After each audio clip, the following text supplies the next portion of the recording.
Borrador de la renta, ¿cómo presentarlo? A partir, a ver, a partir del 3 de abril es posible acceder al borrador de la declaración de la renta 2023-2024 a través de la web o la aplicación de la agencia tributaria. A partir del 3 de abril es posible acceder al borrador de la declaración de la renta 2023-2024 a través de la web o la aplicación de la agencia tributaria. Sin embargo, los datos fiscales pueden consultarse con antelación. Los expertos fiscales de aquí de la gestoría aconsejamos revisar las deducciones autonómicas a las que se puede optar. Inicio de la campaña de la renta. La campaña de la renta se inicia el 3 de abril y se prolonga hasta el 1 de julio. Durante este periodo se deben declarar los ingresos obtenidos en el año 2023. La herramienta principal para hacerlo es el borrador de la declaración, un documento que recoge todos nuestros datos fiscales, ingresos y deducciones que podemos modificar y finalmente presentar a la agencia tributaria. Acceso al borrador de la renta. El acceso al borrador de la renta se abre el 3 de abril, coincidiendo con el inicio de la campaña, y se mantendrá hasta el 1 de julio. No obstante, ya es posible consultar nuestros datos fiscales y utilizarlos para obtener un resultado preliminar en el simulador de la renta. Para consultar los datos fiscales que tiene la agencia tributaria, basta con entrar en su página web e identificarse con DNI electrónico, clave o en el número de referencia. ¿Cómo solicitar el borrador? Desde el 3 de abril se puede acceder al borrador de la declaración de la renta en la página web o la app de la agencia tributaria en el apartado Campaña de Renta 2023 y seguir los pasos que se indican. Si se prefiere realizar la gestión por teléfono o de forma presencial, será necesario esperar un poco más. A partir del 29 de abril se podrá solicitar cita previa para atención telefónica, que comenzará en mayo, y desde el 29 de mayo para realizar las oficinas de la agencia tributaria. Las citas serán a partir del 3 de junio. Para realizar gestiones por internet o por teléfono es necesario poder identificarse con algunos de los siguientes sistemas en vigor: clave PIN, número de referencia, certificado electrónico o DNI. ¿Cómo sabes si el borrador de la declaración sale a pagar o devolver? Lo que los ciudadanos quieren saber antes de presentar la declaración de renta es si les sale a pagar o devolver. Entre el 3 de abril y el 1 de julio se puede comprobar entrando en la página web o app de la agencia tributaria y accediendo a la sección Campaña de Renta 2023. Se puede iniciar el proceso de presentar la declaración sin preocuparse de si se puede terminar el trámite en ese momento o no. Es posible entrar y salir del borrador tantas veces como se quiera e incluso guardar los cambios. Si se quiere saber antes del 3 de abril si la declaración sale a pagar o devolver, se pueden consultar los datos fiscales en la misma plataforma y utilizarlos para obtener un resultado preliminar en el simulador de la renta. Información a rellenar en el borrador de la declaración. El borrador de la declaración contiene más de 50 apartados, pero en la mayoría de los casos la información principal sobre nuestros ingresos ya está completada. Esto se debe a que Hacienda tiene mucha información que las empresas y bancos están obligados a reportarle. Además de revisar estos datos, debemos asegurarnos de que no haya más ganancias a reportar. Por ejemplo, si tienes inmuebles alquilados, debes incluir en la declaración todo lo que el inquilino ha pagado mes a mes. También puedes deducirte gastos asociados a ese alquiler, como el seguro, la comunidad de vecinos, el impuesto sobre bienes inmuebles IBI o reparaciones que hayas pagado. Existen otras posibles rentas, como las obtenidas al vender criptomonedas o si tienes depósitos o cuentas bancarias en extranjero. En definitiva, debes asegurarte de que están incluidos todos los ingresos que has obtenido a lo largo de 2023. Declaración conjunta individual. Una duda habitual en las familias es si es conveniente presentar la declaración de forma conjunta o individual. Si recibes el ingreso mínimo vital, es imperativo presentar la declaración de la renta de todos los miembros de la unidad familiar de forma conjunta para mantener el derecho a la prestación.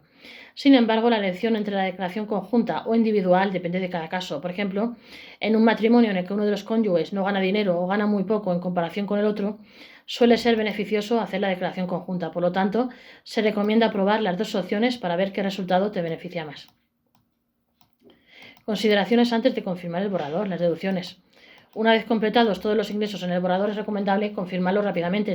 Antes, es conveniente consultar las deducciones que existen en nuestra comunidad autónoma y comprobar si podemos aplicárnoslas. Las personas pierden de media 270 euros por no buscar las deducciones autonómicas a las que tienen derecho.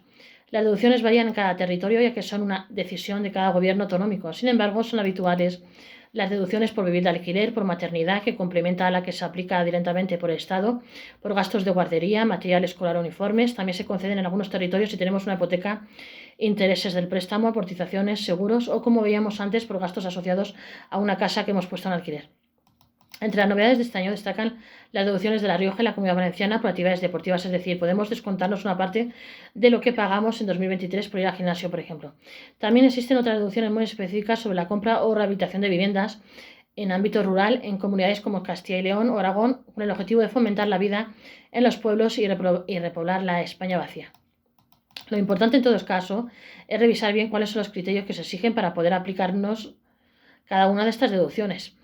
¿Qué tipo de cuestiones se suelen tener en cuenta? Sobre todo nuestro nivel de renta y edad. Por ejemplo, hay deducciones por alquiler que solo se aplican a jóvenes o solo si ganamos menos de una determinada cantidad al año. En deducciones que suponen un gasto concreto, el material escolar, por ejemplo, es importante tener localizados los justificantes o facturas para poder enviarlos si Hacienda nos lo requiere. En cualquier caso, en el momento de acogernos a dicha deducción no hará falta mostrarlos, basta con seleccionar la casilla y rellenar las cuantías que se nos pidan.